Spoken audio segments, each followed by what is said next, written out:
like to call to order the Town of Woodstock Board of Village Trustees meeting, November 13th at 7 o'clock. And I'd like to start with citizen comments, if there are any, from the citizens out there. Sure. Yes. My name is Tisha Buss. I am the board president of Rainbow Play School, and I'm here just as a citizen announcing the fact that we are renovating our play school, and we are seeking demolition assistance. There are some scheduled times. You can reach out to me directly at teshabus@gmail.com. And sign up for any of our weekends or midweek adventures over at our new school, which is located at 281 North Barnard Road. It was known as the old Mount Tom School, and we have taken it back into community hands. It will be sporting not only our school, but a community room and a few office spaces for the future, and a residential location in the front. So we're very excited about it. It will take us a long time to get there, but it will take less time with more hands. Well, thank you. How many kids do you have in this set? We are licensed for 25, but our enrollment is around 30 because, of course, not everybody comes Monday through Friday, 8 to 5, and we will be increasing that to 45 licensed. So probably servicing then about 55 families. And we are adding an infant program, which we've never had before. Right now, there's only 4 licensed daycare spots for infants in the town of Woodstock. Obviously, we have a lot more infants than that, so we're trying to service them. So we will be adding 7 infant spots. That's 6 weeks old to 1 year old. We will be doubling our 1 year to 3 year capacity, and then our preschool will probably stay the same, as there are lots of preschool options out there. Does the preschool come with sleds? Well, that hill will just remain open to, the enjoyment of all. That's great. That's wonderful. Yes. Well, thank you for coming and speaking to, hopefully some folks will respond to you, give you a hand. Great. It's a good way to get out your energy is doing demo work. It sure is. It is. It's very exciting and liberating. That's great. Thank you. Thank you very much. Thank you, Tesha. Another citizen's comment? I would like to say thank you to whoever placed the crosswalk sign at the intersection of High Street and Central Street, because it has been terrifying crossing Central Street at nighttime there. I've stood in the street multiple times for 5 minutes with cars just passing and almost hitting me and not seeing me, so thank you. I don't know if it's the police department who put it out, but I very much appreciate that. I'll pass it along. Great. Any other citizens' comments? Hearing none. Additions to and deletions from the agenda. Actually, okay, we'll tackle this later. This edition of vacant building ordinance update. Request for permits. Use of the green, snow sculpture festival and competition. February 12th and February 15th through the 17th of 2019. As long as everything's the same, I move to allow the request for the use of the green for the Snow Sculpture Festival as requested. That's a motion? Yes. Is there a second? Seconded. All right, discussion. I have some discussion. Just a few questions. First of all, the way the permit reads,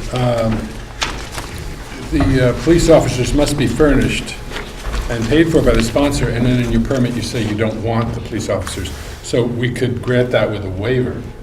You don't, but this calls for that. You don't need. No, we don't need. So, I was just saying. so the motion would need to be altered to include a waiver of that requirement. Must be furnished and paid for by the sponsor. Okay, but we can waive that, but I just want that included in the motion. Is that because this is just a general permit?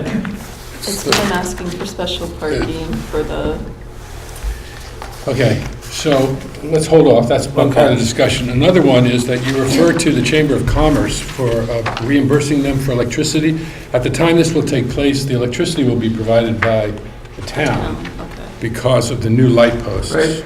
So it won't be the Chamber of Commerce, so we need that to be altered. Oh, so the booth, the town is taking over the booth? No, but if you plug into any of the lampposts, which is likely that you will Okay. be, the electricity from those is provided by the town going forward. Okay. So, I don't know if we're going to ask for reimbursement or not on that. This is a new area. Right, I was actually wondering, do we even have to reimburse for that at this point? So wouldn't I have to go to the town, the select board? Well, No, I don't think, no, I don't think you need to. I could do that. What happens on top of the green is this board. But it's just that the wording needs to be changed. Okay. It's that you're going to be getting your electricity from the town. Unless the other trustees see a need for reimbursement. I mean, how much has that bill run in the past?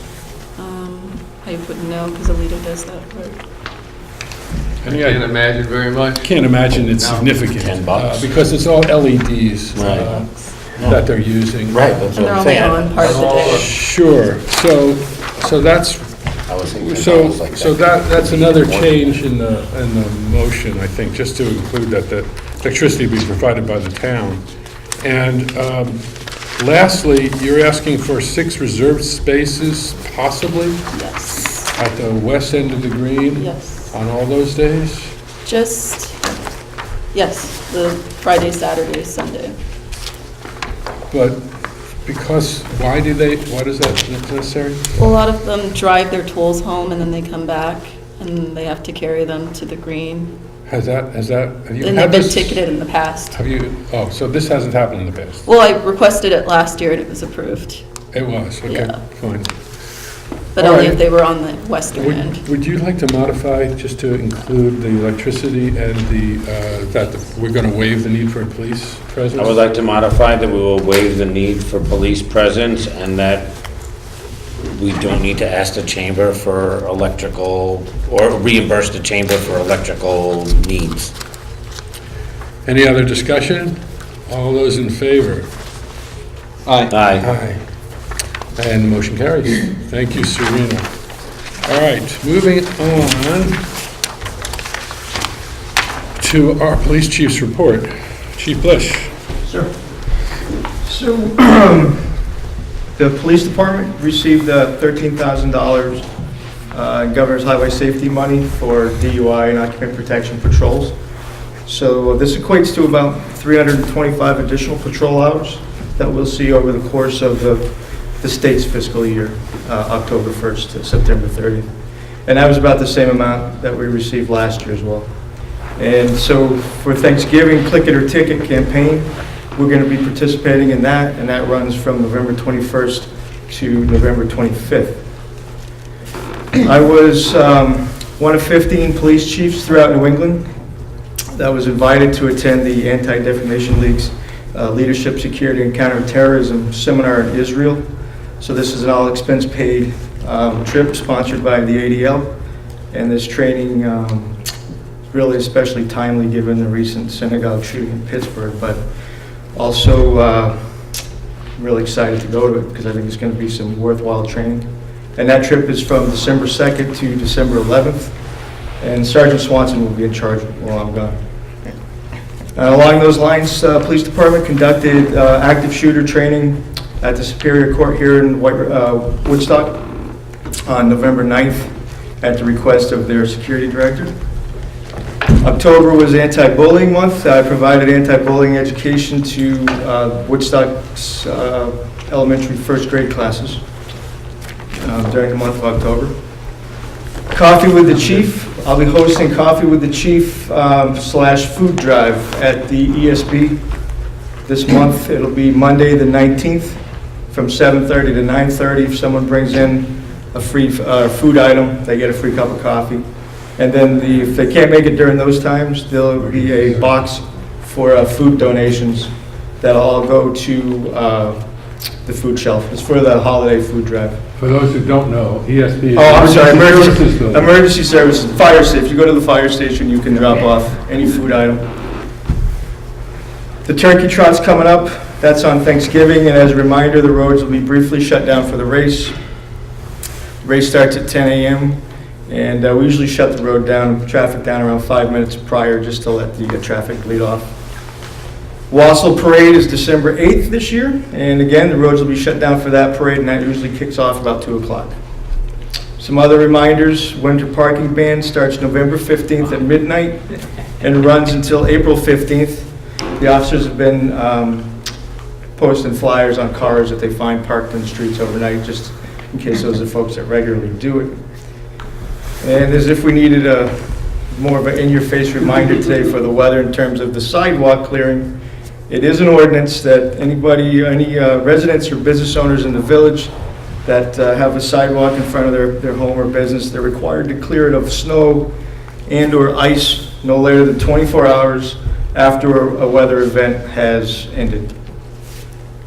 Building ordinance reports, I think, did you say we were going to go over those a little Yeah, I bit? thought we would do that later. Okay, I'll skip that then. The last thing I have then is the meters. The meter revenue for October was $15,362. This is up from 2017 when the revenue was $13,316, so almost $2,000 increase over last year.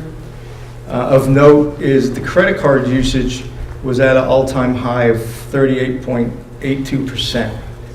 So that and the fact that we purchased a battery charger, we pretty much got to the bottom of a large part of why these meters were having trouble functioning is that the batteries just aren't holding a charge long enough. So we bought a battery charger to assist us. Bottom line, I think the solar chargers have a hard time keeping up with the batteries in this climate, and especially this time of year with the rain and snow. Now, is that charger, Chief, one where the battery has to be brought to the station to be Correct. charged? So we have to swap the batteries out, and we plug them into the charger. And this charger also, it tells us if, as it's charging, we'll do a diagnostic on the battery, I suppose, and it'll tell us if it's no good. And so many of the batteries that we originally brought in, that were original batteries from when we first started the new meters, were bad. Right. So I purchased another 30 batteries, 25 batteries. I think they were $30 a piece. So I'm going to go out and buy another however many I can afford at this point, given whatever budget monies I have. Yeah. And hopefully we can keep them running. So is there a plan to have X number of them removed and charged as, like, marching through the village? What happened, so right now, we put all of those 30 new batteries in the core, Elm Street and Upper Central, so that they have the good batteries. And as we get new batteries in, we're replacing them all in blocks so that we can track exactly where we've put these new batteries. Great. And that's the plan going All forward. right, yeah, that makes a lot of sense. Thank you. We have other questions for the chief. Thank you for that report, thanks. All right, our village manager's report, and we are so pleased to have our village manager with us today, delivering that report in person. In person, thanks. Yes. My big news is that the new streetlights around the perimeter of the green are ready to go up. He was gonna work on it today, but the snow kind of got in his plans. If you look closely, you'll see a new pole on the ground next to a foundation for each pole. And they'll go up weather permitting, but we will have it by Thanksgiving. That's great. So I do want to point out they're LED lights on the lamps. Each pole will have an electrical receptacle at the bottom, at the base of it. So for things like this, or there's always a need for it. So we'll have those. Are they gonna be capped and locked, so water doesn't get in them? I mean, how does that work? They're all they're the outdoor GFI receptacles. Yeah, we'll have to do something. I haven't seen it.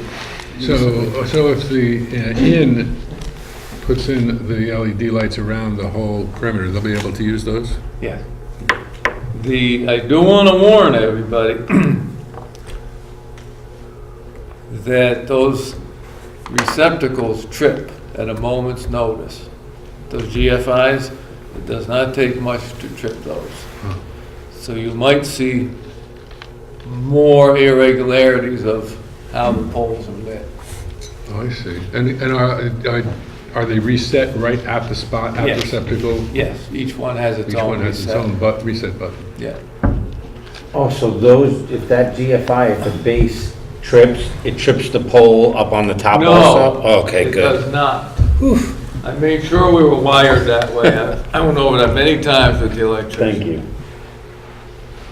Because we would have canceled the receptacles. Great. All right. Anything else? Well, I guess I'd throw in that the construction on North Street is winding down. We had a retaining wall collapse, and it led to big drainage issues. I'm glad to report that got a $230,000 state grant to pay the lion's share of that work. So it's a big project, winding down. Yeah. As soon as the mixed plants can send trucks out, we'll Were at we least. able to get signs up today? Do we know? I sent an email to Ken, he said he was gonna look at it. So He was Just because- busy checking his route. Yeah. Yeah, It was but it's a pretty big pothole. What sign? Oh, over on, Over on North Street, River Street, okay, the base of North Street. okay. I'll make a note.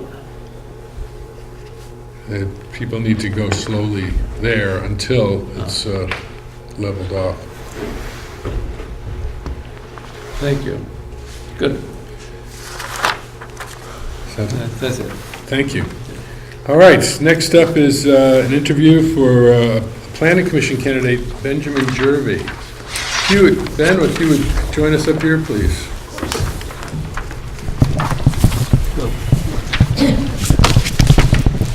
So, perhaps you might start off by telling us why you are interested in being on the Planning Commission. Sure. Well, I'm relatively new to town. I moved here just over a year ago with a wife and 2 young children. My daughter's 5, my son is 3, and we plan to be here for quite a while. So we're interested in the future of the town. We came from Barnard, so not far, but served on the Energy Committee in Barnard, and that is my area of expertise.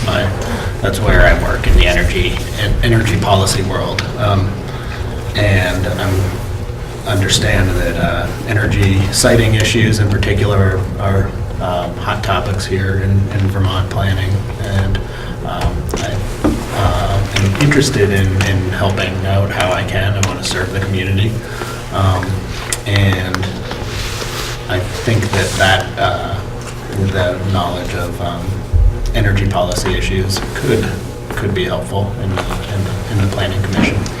However, I realize I have quite a bit to learn about how that commission functions and what all the responsibilities truly are. Have you read the current Vermont plan, the town plan?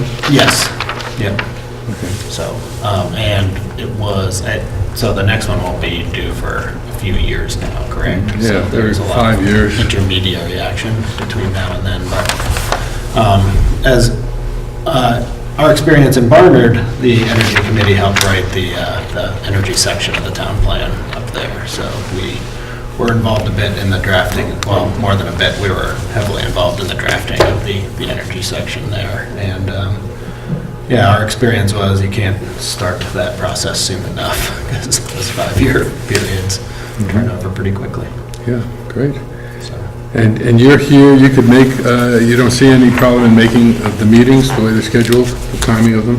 I was a little worried about it, but 7 p.m. seems to be, and the kids are in bed at 7, so my wife, and if it's a steady schedule, my wife can make sure that she's back in time to tap me out with the kids in time to get here, so, yeah.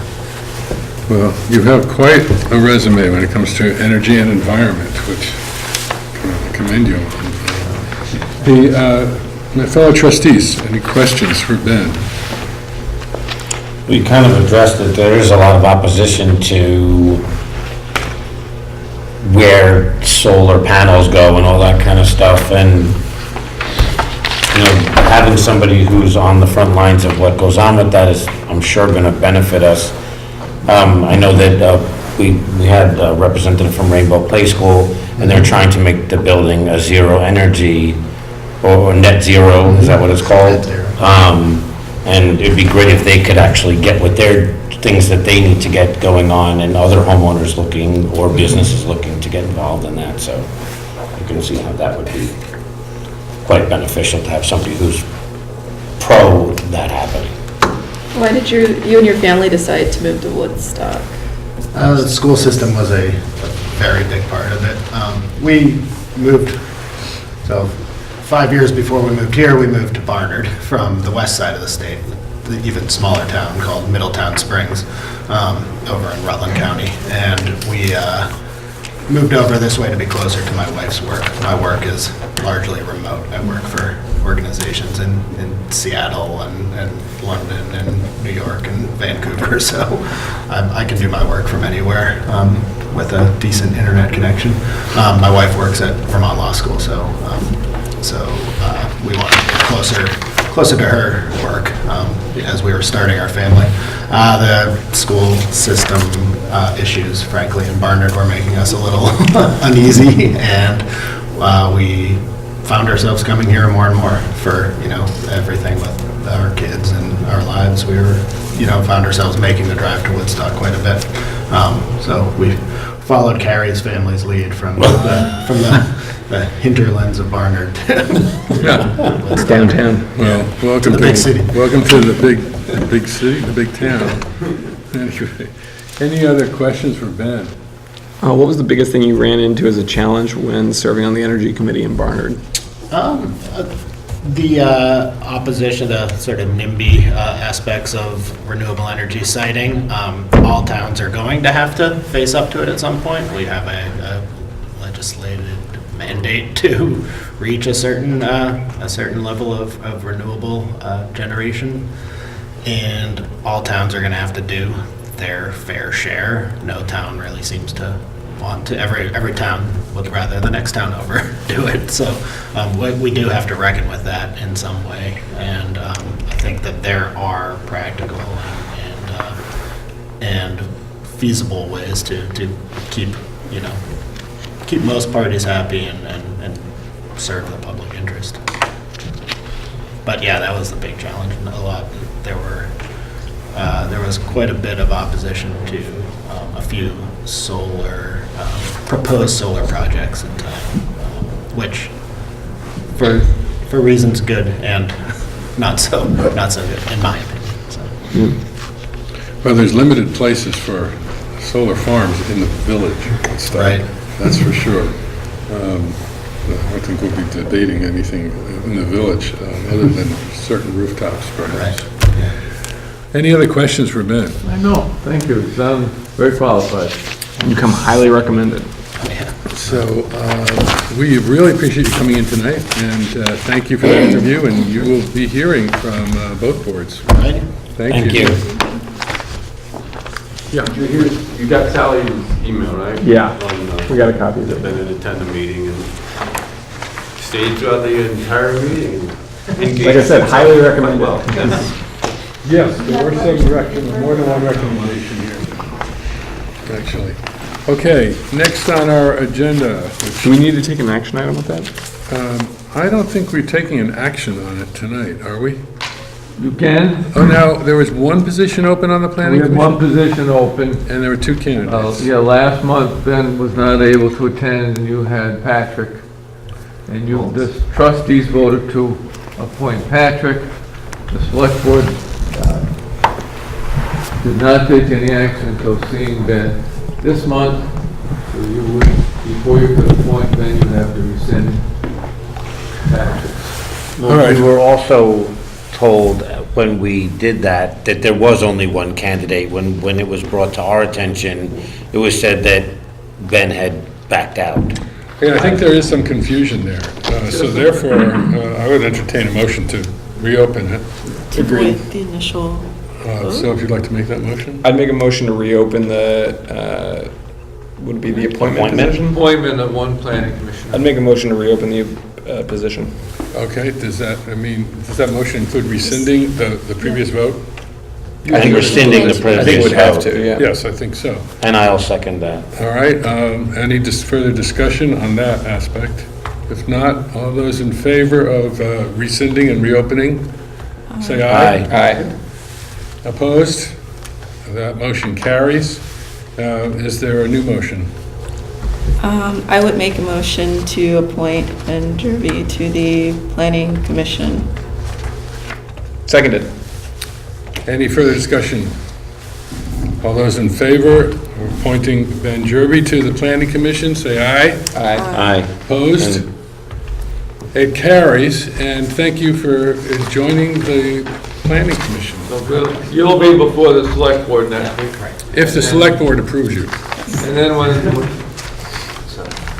the three-legged stool, you gotta be interested, the trustees have to approve, and the select board has to approve it. Okay, thank you. Moving on.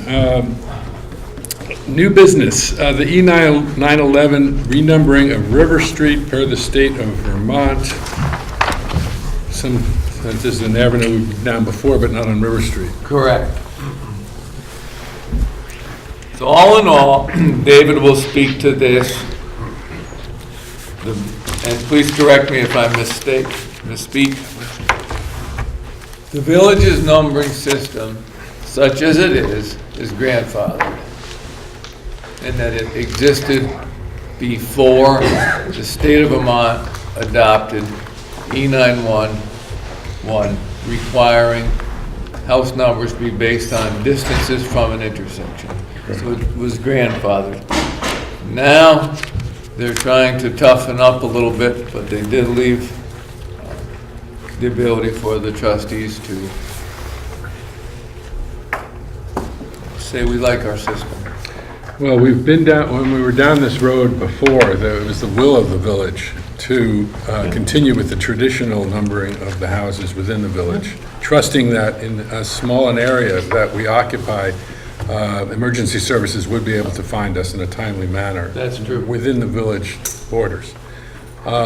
So, May I ask a question? How many of the houses on that left side, which would be I guess the odd side of the street, are actually full-time homeowner occupied? Talking about 15, 17, 19, 21? I don't What? know. why would that matter? Because there's actually no 23, 25, and 27 on that road, correct? I don't know. I went on Google Maps because I was trying to figure this out, that there are numbers that are left out in the spacing going around. And if people didn't mind, couldn't we push the numbers through, or that makes it even more difficult? So, can I speak to this? Yes, please, Yeah, absolutely. please. I've been talking to the state, and a gentleman built a new house on River Street, and he finally got a hold of me. I've been aware, and I've been talking to the state, because I knew it was coming. So the gentleman finally approached me and said, I need a 911 number, I want 13 Annie. And his house in front is 13. I said, okay. Told him what the deal was, probably wasn't gonna get it, what he wanted, but we would move forward and, see what happens. So I got a hold of the state, talked to them, and obviously they don't like our system. Because there's no room for expansion. And on River Street, there's some big number discrepancies. So I asked them how we fix it. How can we fix it without changing the whole village or this area? And he said, well, we really don't want you to. We want you to change the whole street or the whole village. It needs to be done. And I said, obviously, the trustees are not going to approve that, and probably the residents aren't either. So we talked about whether doing the street or not. There's some issues that would be brought up if we just did the street. So like the end of River Street canvases, do we carry that on? Do we stop that? Do we change that? Thinking about the future, So I don't know, it's a mess to try to make a small change. Somebody said something about emergency services, just so you know, last month we had Hartford ambulance here 6 times by themselves. So we know where the houses are, and somebody having a heart attack, Hartford isn't gonna know where that house, and these houses do not map on E911. So when Hartford gets a tone, it comes out over their mobile database or their phones, the same way we get ours, and it will say error unknown location. So it is something we really think about. Fire department, there's a fire, we'll see it. So moving forward, we also have the very same issue coming up in the next, depending what the gentleman does. Right now, he's approved for 2 houses wherever Michael went, but Lincoln Street's gonna have the same problem. There's a couple of houses going up there. So I asked the state what happens if we don't do anything. If we make it 13A, like you said, well, first of all, he'll never get UPS because it's not gonna matter. The master data log will not show up at UPS, so who knows where this guy's parcels are gonna go. Comcast, he may have a problem. And I said, okay, as long as, you know, he can deal with that. I said, what about us? And he said, what we would do, if the trustees do not want to change the addressing, we'll put it in as 13A. 5 people within the village have to take liability. If anything happens, such as medical services don't reach in time, the board's been made aware, then they can be held liable. And I'm not even talking about self-preservation, but like I said, I mean, I don't know if anybody knows this, but I think it might be easier to add, if I'm right, that 23, 25, and 27 actually don't exist as numbers, you can just jump the addresses for the other people, and that adds in 3 more numbers into the street line. So again, I don't know if that's yeah, even possible. they want mileage base. They're not gonna let you add a 27 to a house that was 15 previously. No, but what I'm saying is that house 19 becomes 17, 17 becomes 15, and then you can add that one in, 13 and 15 would be the houses now, and then you have 17, 19, 21, and then 21 would actually at that point be 23, and there would still be 2 more numbers. I don't know how difficult this is, but Same obviously, as changing the whole street to the mileage base. we're changing 3 houses is the same thing as changing the whole street. And that's what it's gonna end up as, because right now, by 13, across from 13, I have house number 1, house number 2 is 4 houses away, east. 1 house is already done mileage based, Yeah, I don't understand all that part. yeah. Oh, you know, I think, what's the time deadline on this? Well, the gentleman that has the house wants a number so he can get a phone. Is that house occupied? No, but he's getting close. So, because I think maybe we would want to have all the residents of that street weigh in on the possibility of, who live on River Street, having their addresses changed, or whether they're okay with that. Phil, do we have, do the trustees have insurance to cover that liability? I know, I don't know if it would cover that liability. And just to be clear, who is this who you were talking to? Who is This saying? is the state E911 board. So this was a unanimous board decision that they gave you, or what is the way that word comes down the mountain? I got a letter. Oh, okay. And do you have it in your packet? Yeah. I actually just don't think it's, and bringing all the residents of the street, I think that even complicates things even more. Well, I wouldn't think want to too many- change, I just wouldn't want to change things without them weighing in. Yeah, but too many cooks spoil the pot. I mean, all you're gonna get is uproar either way. You're gonna get half of, what happened on, you were on Highland Extension. Changing that was brutal. And then what happened with Terrace Street, and then, That was just changing the name of the street, not the numbers. and look at how much problem that created. That was just changing the name, which would have never affected anybody's lives moving forward. Well, we allowed the public, the people who live there to weigh in on it. I think that's important. I think that's the rough part about it. This is a safety issue, not a people issue. If that makes sense. Well, it's both. I think it's both. Some people, you know, If you change the when number we of my when we address, last went around the block on this, people who had addresses like number 5 did not want to see that become, 129 for various So reasons. that's what it would, like, if I'm on Slayton Terrace and I'm allegedly 27 Slayton Terrace, if we had to do that, I would be 127 Slayton Terrace? It'd be something, it'd be whatever based on a distance. distance Probably be from, 90, Right. probably be somewhere not. there. My life would be over at that point. All right. My point exactly. Thank you for the laughter, because that's the whole thing. Who cares? Well, a lot of people cared in the village. have cared. So the question is this also, David, changing it on River Street, would that necessarily open the necessity to change it through the whole village? No, it would not. So you could choose to do River Street, but you have Lincoln Street coming right up. So they're just going to continue to follow through. Although there's not a lot of open spaces left in the village. In most places, anyway. What's the have we ever gotten an opinion as to the liability currently faced, given the fact that there are addresses that It's don't? grandfather. It's grandfathered, yeah. So the state mandated new addresses be by the numerical system, distance from the nearest intersection.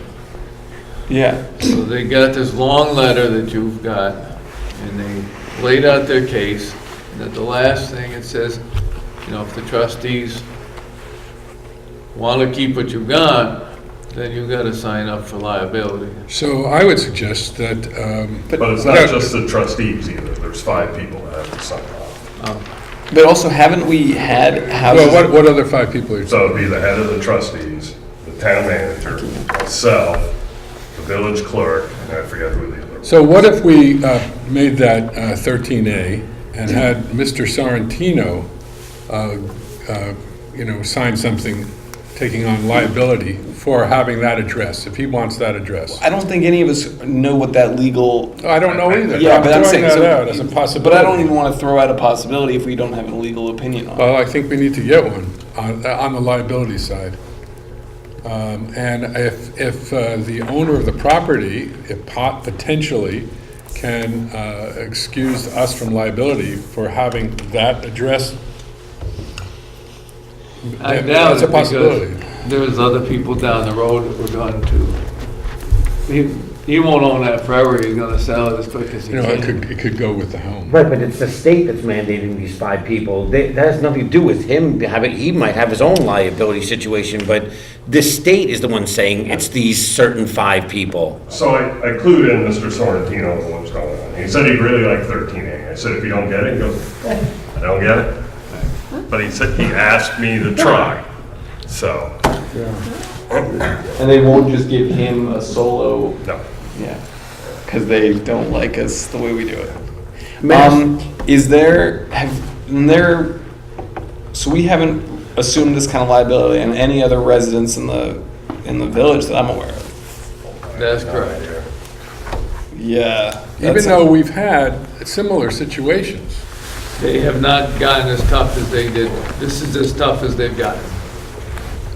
But so, what about other situations? I can think of one on South Street where there's Yeah. Unit 1 and Unit 2.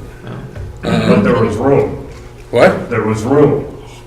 So what if? Oh, they're about the 25 same address, 25 South Street. Yeah, which they are required to be. So the building you're talking about is a 2-family. They got 1 number, Unit 1, Unit 2. And it already had that number when it was grandfathered in? That I don't know. It's one residence Yeah. that is it's not 2 separate residences. It's not 2 This is buildings. 2 separate residents. It's not like it's his barn in the back and he lets somebody live there. It's actually I two know, separate but- homes. Yeah, well, this Right. is so. I'm just saying that the way that the numbers were grandfathered in, I don't think we've ever had a situation where we've had where we've been confronted with this option. This is as tough as state's ever gotten about house numbering. Yeah, so I think, Again, I would go to your question also. We received this letter from one person. Is that person the only authority? He's the only person I deal with house number changes. If you want, I can invite him here for your next meeting. I can get whatever information you'd like. is he gonna come? I think he would, him or a representative. I think the big thing is, in my opinion, we're getting a piece of information from someone who I don't even know if they have any authority to kind of make that pronouncement. That's good. You know, That's what I'm wondering too. and if we have an attorney look at that and say, yeah, there is absolutely no liability that could possibly be assumed by the municipality, the board, this is just an attempt to strong arm us into a new system, I would like to know that. If, on the other hand, we are about to start assuming liability on every new house that we do based on our grandfathered system, I would also like to know that, because I think that would be the kind of information that could change public opinion in the village and maybe get done exactly what the state would like us to do. But at least then we're making a conscious decision and that vote could be had. Sure. So I kind of read the letter, Bill and I talked about this. And nowhere in here it says we shall comply. It just says should. There's no statute attached to it. As much as I am totally in favor of getting the house numbers changed, it's not my decision. So if you want me to follow up and get the statute, So when you follow up with them, yeah. ask them where this rule of 5 people signing off on it comes Yep. from. Yeah, Yeah, Yeah. let's put this. like some statutes. and, I'd like to see some And we'll have statutes. to put this Get on the some agenda stats. for the next. Okay, meeting. sure. Good. And then just when you said that for the timeline for it getting filled in, he's got someone who's interested, he's trying to put a phone in it, Over there, I know he's getting close. I don't know how close. and you don't know if that's months, weeks, days? Okay. I mean, I would definitely like to hear more from the enhanced 911 specialist. I would also potentially like us to think about getting an opinion on it. I'd like us to get an opinion. Yeah, I think I'll that work might be on the that. safest approach. Sure. And especially because, Especially we're if either- it's not required. right, we're either gonna have to do this and get some approval from the village itself, or we're not gonna do it. No, But if we're not gonna do it, I'd like to know why. The village trustees authority. Understood, but I'd like this, it's gonna affect enough people, especially if this is gonna be a hurdle we keep having to clear every time a house like this gets done. We're gonna have to take it to You're not gonna people. get it. Yeah, exactly. So, I've sat in the previous meetings and they're pretty tough. 4 years ago, Yeah. asking for approval to change their numbers, so. Well, it's not a requirement, if they can't force us, and I think if we get an opinion on the liability, that we can make that decision at that point. Yep. So thank you, David. I'll And we'll get you be, some more information. thank you. And if And we have- actually, I prefer to see if he'd be available to come here. that would be great. Good. Yeah. Okay, very good. All right, moving on to other business. Let's deal with the vacant building ordinance update at this point. And Chief, did you have something to say on this one? Sure. So you received the reports from Susan Ford and the health officer, Wayne? So to start the ball rolling, we've met a couple of times to discuss this issue, myself and Susan and Lane. And we had a draft ordinance an ordinance that St. Albans used. And then we also met at 61 Central to take a look at that building. And it was all secured and locked up. Bottom line is Laney's looked into it, and from a health officer's perspective, unless there's actually people physically living at an address, and there are certain things that are in violation of the statutes that she can enforce, that's her play. There's really nothing she could do about derelict buildings where there's nobody actually living in them. Susan did make some calls or inquiries about the other towns that have a derelict building ordinance per se. St. Albans uses their ordinance, and they say that it's sort of, they've used it quite often, although it hasn't faced any legal challenges yet, but that it has been effective. And then she sent along a couple ordinances, I think they were in your packet, Yeah. from Springfield and from Montpelier that use similar ordinances. So I think Phil maybe chime in, but I think the bottom line is it's, depending on how far you want to go with this in terms of trying to make these derelict building owners comply with whatever health or safety parameters you put into the ordinance. One other factor, well, and this isn't necessarily a factor going forward for the whole village, but that particular house is now, my understanding, the Bank of America is moving. It is in foreclosure. It is in foreclosure. Yeah, I would think that this ordinance might be something that the town as a whole, not just the village, might want to adopt if you do end up going down that road, because there are probably some places in some town, homes in the town that could fall under the ordinance. So this might be something we want to bring up with the select board and maybe draft an ordinance that would cover both. And I think we discussed it, that just having the ordinance is a good thing, as a safety thing. If we ever wanted to use it, doesn't mean you have to use it. That's correct. Yeah. And I know Kerry sent in her email, said that she was extremely for. I know addressing she's for it. Both a vacant building and a derelict building. Yeah. David, do you have any thoughts on that? Sure, so actually, after being appointed chief, that's one of the first issues I looked into, because that building up there really scares me. Not as much as a safety issue, but getting kids or squatters moving in there, you know, trying to stay warm or playing with matches, and the building right next to it they're touching. I mean, they're tight. They're really tight. So I looked into my laws to see if there's any statute, either as fire marshal or fire chief. Unfortunately, there's nothing other than security fences that I can require. There's going to be another building in the near future in West Woodstock that's going to be a very big health and fire issue coming up. So I would love to see something like this on the law. Hate to use it, or on the books. Hate to use it, but would like it as a tool. Yeah, I think, hate to use it, but a little less than hate looking at it. Yeah, At that but we need the tool. Yep. You need the tool, and I you know, it doesn't make sense for us to work on it, and then maybe the Yeah. select board to work on it separately. With a joint session. I think getting together would be a good path to pursue this particular issue. I don't know if there's any other idea.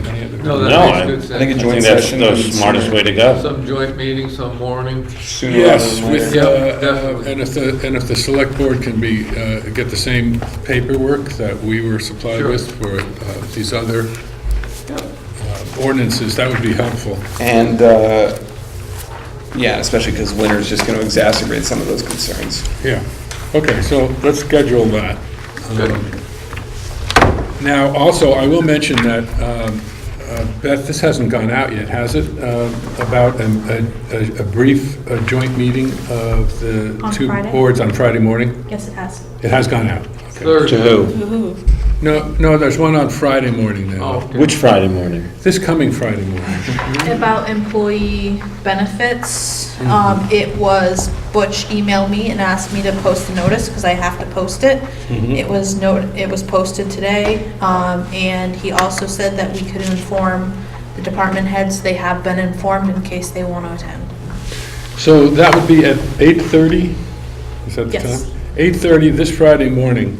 And so we will be discussing, we will be taking, my understanding is that we'll be taking input from any employees who would like to give us input, and then we would be meeting in executive session along with the select board to discuss employee wages and benefits. Was that emailed? This was, To all of us? I received this from both, I received an email from the select board chair asking me to warn the notice. I figured that He had communicated with me Yes. before asking you that. yes. But it wasn't sent in an emailed to the email? other trustees. It was not. Okay, It so was- now we, all It was right. not. That's why I'm bringing it up tonight. Thank you. Because you will be seeing that. Friday morning at 8:30. So Friday morning at 8:30 is very important, and I'm sorry not to be there. those of us, hopefully we will have a quorum. Can you? I I don't have, I'll be there. I can be there on Friday. All right, and then we'll let Carrie know. You'll get an email out, right? Yes, I'll send an email out. I That just would be didn't great. have time. That's, no, I understand, this all happened. Yeah. I Pretty have to- quickly. We and I know have- now. I have to warn Friday's it 3 4 days days. away. Everything's good. Okay. Any other business to come before us today? If not, it's the approval of minutes from October 9th. I entertain a motion. I'd make a motion to approve. I'll second that. Any discussion? I'll discuss it. Well done, Beth. I couldn't find anything. Yeah, I was looking actually for looked, I I was couldn't looking for find a grammar anything. error. I couldn't find anything. Well done. All those in favor of approving the minutes? Aye. Opposed? Minutes are approved. And now we'll go on to, how about a motion for adjournment pending review of expense warrants? I make a motion to adjourn and go over expense warrants. Seconded. All those in favor? Aye. Opposed? Okay, so moved. Thank you, everybody.